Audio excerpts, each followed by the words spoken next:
by then he wasn't the same player anyway. James says, what's the difference between a good technique and an effective technique? Generally, a good technique is one that looks pretty, James. I mean, the sort of nonsense that is spoken about techniques in cricket is hilarious. You often hear players like Crawley and Vince have good techniques. Well, that I answered the question a little bit earlier there, didn't I? But they fail to get across and drive away from their body outside of stump and frequently get out doing so. Is that what we call a good technique? No, so I don't think there's anything wrong with James Vince's technique when it comes to driving. The problem with James Vince is that he has no other shots. Maybe that's the wrong way of putting it, isn't it? The problem with James Vince is that he is always, he's going to cover drive all the time to balls that aren't quite full, which means that there's a huge advantage, a huge chance of him getting an edge. Also, he doesn't push any of those drives, right? They're mostly full shots.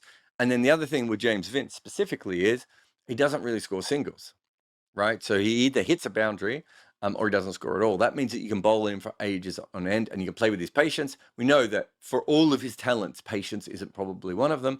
And he's going to continue to drive on the up. And eventually, you could be the best cover driver in the world. You're eventually going to edge, right? And because he's not punishing you in any other way, you can kind of stack the offside a little bit. You can stack the slips cordon. You can hold the ball out wide and you can do that. Technically, I don't think there's a big problem with him. Crawley's a little bit different. Crawley has a technical flaw with his hand. But I think if you look at Crawley in general, he's a technically correct player. His problem is that I don't think he can really play top-level spin. And he has this problem with his hand that comes around a little bit. So that is a technical flaw, but it's not that he has a bad technique in total. The reason that both of these are seen as people with good techniques or aesthetically pleasing techniques is because they can drive on the up. And we don't talk about that enough, but they are quite tall players, probably more so in Crawley's case. I think Crawley must have Vince by a couple of inches, but Vince has got quite good posture at the crease, if you will, and they stay on top of the ball. That's a lot of what we're talking about. That means that they can drive balls that other players can't. In Test cricket specifically, when the pitches are a little bit better than first-class pitches, that's a huge skill to be able to have.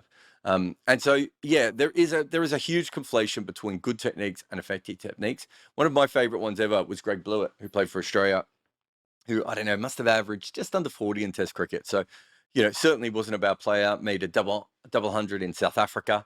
So a fantastic cricketer, but never quite cracked Test cricket. If you look at him technically, I would say he's a much closer to what the old coaching manual was than most players.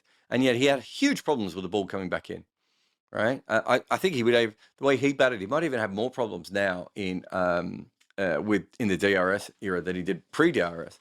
But he had huge problems with the ball coming back in. Now, how can you have a perfect technique and have a problem with the ball coming back in? Those two things don't really correlate. And so I think there's a lot that is said about those sorts of things. Realistically, what you're looking for is a repeatable technique. So Alistair Cook didn't have a very good technique. He had an angle bat outside off stump, but he didn't actually go at many of those balls outside off stump in a way that, say, Rory Burns has. And so because of that, it's a repeatable technique, even if it has a flaw in it. And I think if you look at Vince's technique, it might be better as a package, but it's not repeatable, because the problem here is that teams have worked out that he's going to continue to do this, and there's no way he's ever going to stop. And it's a bit the same with Crawley. Both of them are going to drive at balls that other players won't. And that is part of their strength and part of the reason that they have been pushed into the Test team, despite the fact that neither of them ever cracked first-class cricket beforehand. The problem with that is that when in Test cricket, the balls are a little bit faster, a little bit more accurate, and a little bit more skillful. And so what people basically do is they go, okay, well, Crawley's hit us for 2 or 3 fours down the ground. That's fine. What we're going to do now is we're just going to continue to hit that length, so he has to keep going on the up. And eventually, we're going to get a little bit, either he's going to play inside the line, or we're going to get a little bit of away movement here, and he's going to nick off.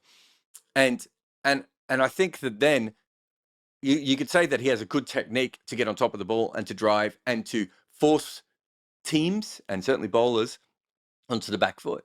But you also have to say that, is that a repeatable thing that he can do? So far in Test cricket, no. So far in first-class cricket, no.